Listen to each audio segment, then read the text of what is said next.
ఏది లేకున్నా కూడా వాళ్ళ పరిస్థితి ఎట్లుంటుంది. టైంకి వచ్చి బంద్ చేసేటోళ్ళ మమ్మల్ని ఆదుకున్నటోళ్ళ బంద్ చేస్తే ఇది బాగుండదు. ఎంతమంది నష్టపోతారో మీరు ఒకసారి గమనించుంది. ప్రతి ఊళ్ళో డాక్టర్లు ఉంటారా? ప్రతి ఊళ్ళో హాస్పిటల్ మీరు కట్టగలుగుతారా? కట్టలేరు కదా. ఒక ఊర్లో హాస్పిటల్ ఉంటే 10 చుట్టూ గ్రామాలు రావాలంటే రాత్రి రాలేం కదా. మరి ఒక ఊరికి ఒక ఆర్ఎంపీ డాక్టర్ ఉంటేనే ఇట్లా బాగుంటుంది. రాత్రి అనక పగలనక సేవ చేసేటోళ్ళనే మీరు సోదా చేసి మా ఆరోగ్యం దెబ్బతింటట్టు చేస్తే ఇది బాగుంటుంది. వాళ్ళు మందులు సూదులు ఇవ్వకపోతే మా పరిస్థితి ఏంటి? కాపాడేటోళ్ళ మీరు బంద్ చేస్తే మంచిగా ఉండదు. మేము దెబ్బతినిపోతున్నాం. ప్రజలకు రక్షిస్తానని అంటాను. కాకపోతే ఒక ఊళ్ళోనే హాస్పిటల్ ఉన్నది. 10 ఊళ్ళో హాస్పిటల్కి రావాలంటే టైంకి ఏది ఉంటుంది.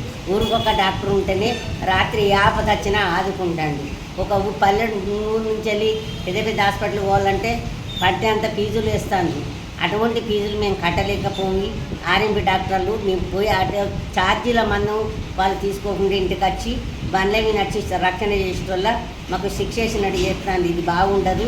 ప్రభుత్వం మానుకొని వాళ్ళు పని చేస్తారా లేదా, ప్రజలను కాపాడుతారా లేదని మీరు గట్ల చర్య తీసుకోవాలి. కానీ వాళ్ళ మీద సోదాలు చేసి వాళ్ళని బంద్ చేస్తే మాత్రం చాలా మంది ప్రాణాలే కోల్పోయే పరిస్థితులు ఉంటాయి. ఆ టైంకు జ్వరం వచ్చినా ఏదొచ్చినా ఊరికి పోవాలంటే కూడా అంతవరకు మీరు కాపాడలేరు కదా. ఆర్ఎంపీ డాక్టర్లు కాపాడుతారు. అలాంటి మీద సోదా చేసుడు మీరు మానేయండి.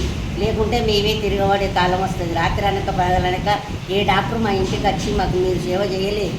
అలాంటి వాళ్ళ మీద ఇన్ని రోజుల బట్టి కూడా వాళ్ళు ఎంతోమంది ఊరు ఒక్కరు ఇద్దరు ఆర్ఎంపీ డాక్టర్లు ఉండేప్పటికైనా కుంటోళ్ళు గుడ్డోళ్ళు అందరికీ రక్షణ కలుగుతుంది. మీ టైంకు రావాలంటే మేము వచ్చి హాస్పిటల్ కలిస్తేనే మాకు రక్షణ కలుగుతుంది. ప్రతి ఊరుకు రావాలి. ఒక డెలివరీకు తప్ప ప్రతి వైద్యగానికి రావాలంటే కూడా అంబులెన్స్ రాలేదు. పరిస్థితి ఇట్లుంటుంది. అందుకోసమే మీరు వాళ్ళ మీద సోదా చేసేడు ఆపేయండి. ఒకప్పుడు కూడా ఈ గవర్నమెంట్ హాస్పిటల్ అయినప్పుడు కూడా ఆర్ఎంపీ డాక్టర్లు పెద్ద డాక్టర్ల తిరిగి వైద్యం చేసి మా ప్రాణాలు కాపాడిన వాళ్ళు. అలాంటి వాళ్ళు కూడా మీరు గుర్తించవలసి మీరు సోదా చేసుడు మానేయాలి. లేకుంటే మేమే తిరగబడతాం.